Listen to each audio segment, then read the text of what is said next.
Natakot na sa Amerika at humingi ng tulong sa ibang bansa. Paano nangyari yun? At yan ang alamin natin sa JP Amazing Stories.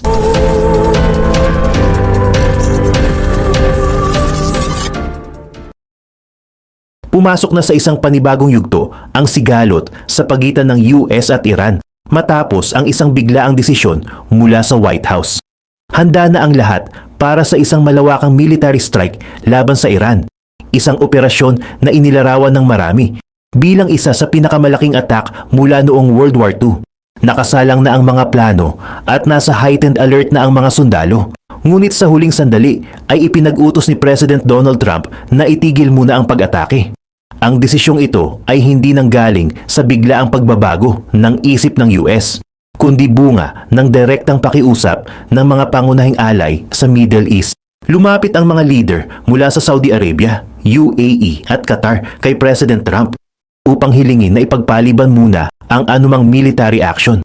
Naniniwala ang mga bansang ito na may bukas pa ring pinto para sa diplomacy at may pagkakataon pang maabot ang isang kasunduan hinggil sa seguridad sa Strait of Hormuz. Dahil dito, napilitan ng US na hawakan muna ang kanilang mga puwersa habang binibigyan ng pagkakataon ang mga diplomatic effort na umusad. Gayunpaman, malinaw ang naging mensahe mula sa Washington. Nakahanda pa rin ang kanilang militar at maaari nilang ituloy ang operasyon anumang oras kung hindi magiging tapat ang Iran sa mga pag-uusap. Sa kabila ng panandaliang paghinto ng mga bomba, nananatiling napakataas ng tensyon sa buong rehiyon habang naghihintay ang mundo sa susunod na hakbang ng magkabilang panig. Sa gitna ng panandaliang paghinto ng mga airstrike, mabilis na kumilos ang Foreign Relations Team ng Iran upang kontrolin ang narrative. Nag-post agad sa X si President Masoud Pezeshkian tungkol sa isang Memorandum of Understanding na naabot kamakailan. Para sa kanya, ang kasunduang ito ang magiging center of gravity ng foreign relations ng Iran sa mga darating na araw. Binigyang diin pa niya na kailangang pilitin ang kanilang mga kaaway na manatiling tapat sa anumang nilagdaan upang mapanatili ang security sa buong rehiyon. Ngunit habang ipinagmamalaki ng Tehran ang memorandum na ito, biglang nabulabog ang international focus nang maitala ang isang malakas na eksplosyon malapit sa isang oil tanker sa Strait of Hormuz. Agad itong naitala ng mga maritime tracking group na nagdulot ng panibagong kaba sa global shipping routes. Kasabay ng pagsabog na ito, lumabas ang mga paunang report tungkol sa isang bagong probisyon sa deal kung saan pwedeng panatilihing bukas ang strait sa loob ng 60 araw nang walang ipinapataw na anumang fees. Dito nagsimulang magduda ang mga analyst at intelligence officials. Gusto ng Iran na bumalik sa kasunduang sila rin mismo ang unang lumabag matapos itong lagdaan ng kanilang presidente, habang patuloy ang sagutan at turuan sa publiko kung sino ang dapat sumunod sa Memorandum of Understanding. May panibago at mas matinding yugto ng buong operasyon na tahimik na nagaganap. Mga hakbang na mas lalong maglalagay sa Iran sa isang napakagipit na sitwasyon. Direktang inamin ni President Trump na handang-handa na talaga ang mga puwersa ng US na magpakawala ng isang massive attack. Sa eksaktong oras na iyon, kung kailan ikakasa na ang lahat, pumasok ang napakalakas na pakiusap mula sa Saudi Arabia, UAE, Qatar at maging mula sa Iran mismo. Naging napakasigasig ng Iran na hilingin sa White House na huwag ituloy ang strike dahil gusto nilang subukang gumawa ng bagong deal. Ipinakita ng US leadership na respetado nila ang opinyon ng kanilang mga alay sa rehiyon. Tinanong mismo ni Trump ang Crown Prince ng Saudi Arabia ukol sa kung ano ang mas gusto nitong mangyari. Ang ituloy ang malawakang pagbomba o bigyan ng pagkakataon ang negosasyon. Naging malinaw ang sagot ng mga alay. Mas gusto nila ang isang kasunduan dahil napakalaki ng panganib na dala ng isang open war, lalo na't walang nakakaalam kung saan eksakto hahantong ang gayong katinding bakbakan. Ang target ngayon sa negotiating table ay nahahati sa dalawang pangunahing punto. Una ay ang permanenteng seguridad at malayang pagdaan sa Strait of Hormuz. At pangalawa ay ang kumpletong denuklearisasyon ng Iran. Bagamat pumayag ang US na umupo sa mga bagong talk na magsisimula sa susunod na hapon, nanatiling napakalinaw ng kanilang banta.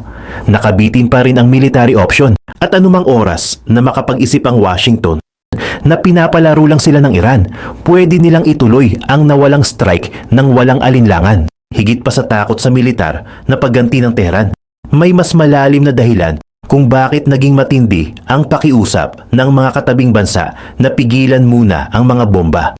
Napag-usapan ng mga foreign policy expert na ang isang simultaneous strike sa mga pangunahing pasilidad ng Iran ay pwedeng magdulot ng kabuang pagbagsak sa pangaraw-araw na pamumuhay doon. Kapag nawala ang mga power plant, mawasak ang mga desalinization plant para sa malinis na inumin at tuluyang magiba ang kanilang oil infrastructure. Magiging isang barren wasteland ang buong bansa sa loob lamang ng ilang araw. Ang tunay na kinatatakutan ng mga leader sa rehiyon ay ang kasunod na human aftermath sa populasyon ng Iran na umabot na sa humigit kumulang 71 milyon. Ang biglaang pagkasira ng kanilang lipunan ay magpapakawala ng isang napakalaking refugee crisis. Milyong-milyong desperately displaced people ang posibleng bumaha sa mga karatig bansa tulad ng Saudi Arabia at UAE upang tumakas sa gutom at kawalan ng kuryente at tubig. Ito ang dahilan kung bakit mas pinili ng mga alyado ng Amerika na idaan muna sa matinding pressure ang mga pag-uusap. Hindi sa ayaw nilang maparusahan ang rehimen, kundi ayaw nilang magkaroon ng hindi makontrol na destabilization sa buong rehiyon na mahirap ng maayos kapag nagsimula na.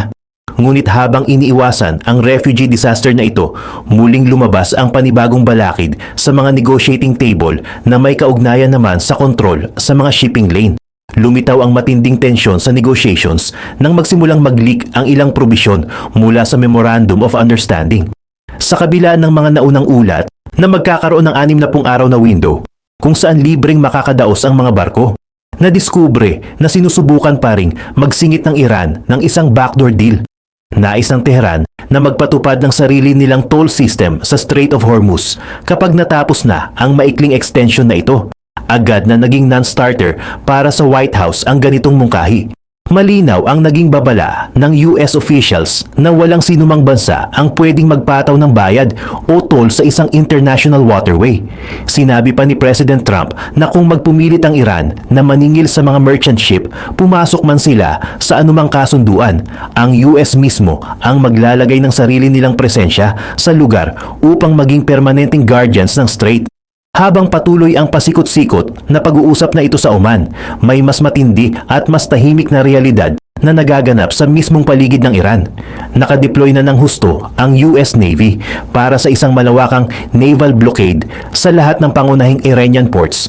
Ang hakbang na ito ay hindi na lang simpleng bantay dagat, kundi ang simula ng isang planadong economic strangulation na dahan-dahang sumasakal sa mga natitirang resources ng Tehran. Dahil sa patuloy na naval blockade ng US Navy, pumasok na ang buong krisis sa isang klasiko ngunit modernong uri ng pakikipaglaban, ang siege warfare. Sa halip na maghulog ng libu-libong bomba mula sa eroplano, ginagamit ng US ang kanilang mga warship at military assets upang harangan ang lahat ng pumapasok at lumalabas sa mga daungan ng Iran.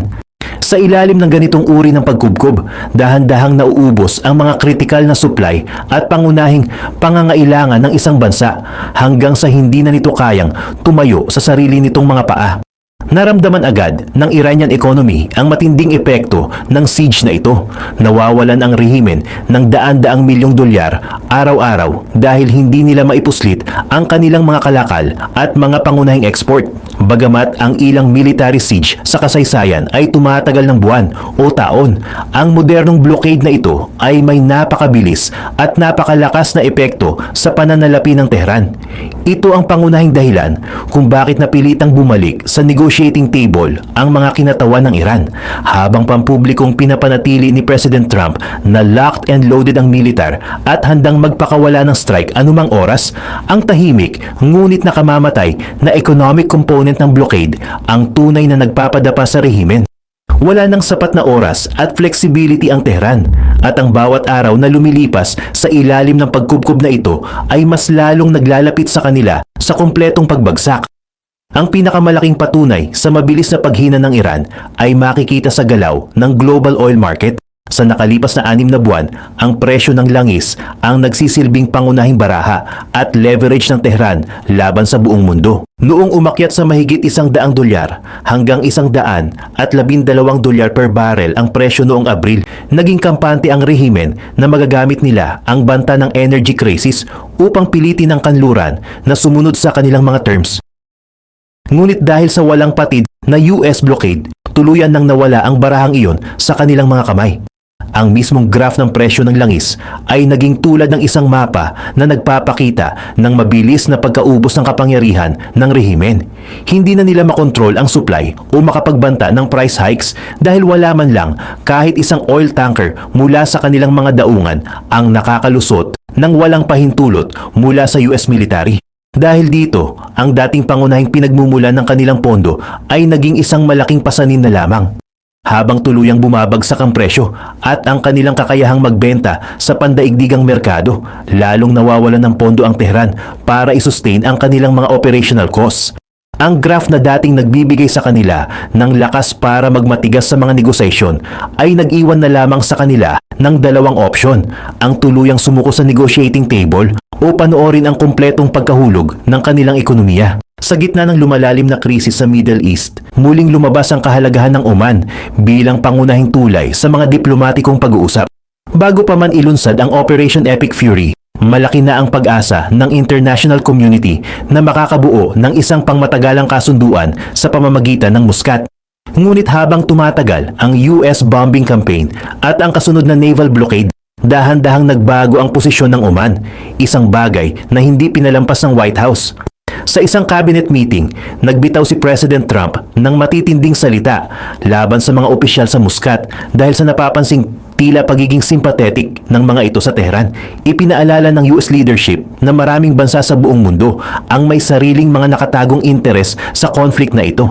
Isa na rito ang mismong pakinabang ng Oman kung sakaling matuloy ang pagpapatupad ng toll system sa Strait of Hormuz, dahil makakabahagi sila sa malaking kita mula sa mga merchant ship na dumadaan doon. Ipinapakita lamang nito na maraming magkakasalungat na interest o dual interests ang naglalaro sa negotiating table. Gayunpaman, binigyang diin ng mga strategist na kahit anong pampulitikang laro ang subukang laruin ng Iran at ng mga tagapamagitan nito, mas lalo lamang humahaba ang naval siege. At habang patuloy na nagmamatigas ang Tehran at sumisira sa mga napagkasundoang Memorandum of Understanding, ang mismong pagkubkob na ito ang unti-unting pumapatay sa natitirang kakayahan ng kanilang pamahalaan. Habang patuloy ang mga sikretong negosasyon sa Muscat, lalong naging kapansin-pansin ang magkaibang mukha na ipinapakita ng Iranian regime sa kanilang mga lokal na TV station at pampublikong pahayag mula sa Foreign Ministry. Matibay nilang itinatanggi na may direkta silang pakikipag-usap sa US. Sinisikap nilang ipamukha sa kanilang sariling populasyon na kontrolado pa rin nila ang sitwasyon at hindi sila kailanman luluhod sa mga hiling ng Washington. Ngunit sa likod ng mga eksena, pabalik-balik ang mga tawag at mensahe ng mga kinatawan ng Iran papunta sa White House upang magmakaawa para sa isang kasunduan. Ang ganitong magkahiwalay na diskarte ay isang desperadong hakbang lamang upang mapanatili ang kanilang hawak sa kapangyarihan. Sa kabila ng panlabas na banta mula sa US military at Israeli intelligence, may isang bagay na higit na kinatatakutan ng pamahalaan sa Tehran, ang mismong sarili nilang mamamayan. Alam ng rehimen na ang kasaysayan ng kanilang pag-angat noong 1979 ay nagsimula sa mga pampublikong pag-aaklas. Sa kasalukuyan, muling nag-a-analyze ang mga protest leader mula sa mga nakalipas na demonstrasyon upang mag-imbak ng mga improvised weaponry at planuhin ang mga susunod na kilos protesta. Kapag tuluyang nakita ng mga mamamayan ng Iran na umiiyak at admitted na talo na ang kanilang mga leader, magiging hudyat ito para sa isang malawakang internal revolution na maaaring tuluyang magpabagsak sa kanilang pamahalaan. Upang lalong mapabilis ang pagbagsak ng rehimen sa Tehran, binuhay ng mga foreign policy analyst at mga former intelligence officials ang mga taktika mula sa sikat na Reagan Doctrine. Ayon sa pananaw na ito, hindi na kailangang magpadala ng libo-libong Amerikanong sundalo sa lupa upang magpatakbo ng isang ground invasion. Sa halip, sapat na ang clandestine support para sa mga lokal na resistance units at opposition movements sa loob mismo ng Iran sa pamamagitan ng pagbibigay ng komunikasyon, tactical intelligence at suporta sa logistics. Mas madaling mapag-aalab ang galit ng taumbayan laban sa kanilang kasalukuyang namumuno. Alam ng CIA at Mossad ang mga eksaktong kinaroroonan at estratehiya ng mga grupong ito na matagal nang naghihintay ng tamang pagkakataon. Dahil sa patuloy na financial freeze at sa walang humpay na naval blockade, wala nang sapat na perang maipampasweldo ang Tehran sa kanilang sariling security forces. Kabilang na ang IRGC. Kapag nawalan na ng pondo ang mga enforcer na ito, mawawalan na rin sila ng dahilan upang protektahan ang isang bumabagsak na pamahalaan na magdudulot ng isang napakalaking power vacuum sa buong bansa. Sa huli, pumasok ang Iran sa isang matinding no-win situation kung saan anumang pinto ang kanilang piliin ay patungo pa rin sa kanilang pagkakagipit. Kung pipirma sila sa mga utos ng US para sa denuclearization at libreng pagdaan sa Strait of Hormuz, lalabas silang duwag at sumuko sa harap ng kanilang sariling mamamayan. Kung magmamatigas naman sila at tatanggihan ang deal, ang patuloy na siege warfare at ang nagbabagyang panloob na revolusyon ang tuluyang magtatapos sa kanilang pamumuno.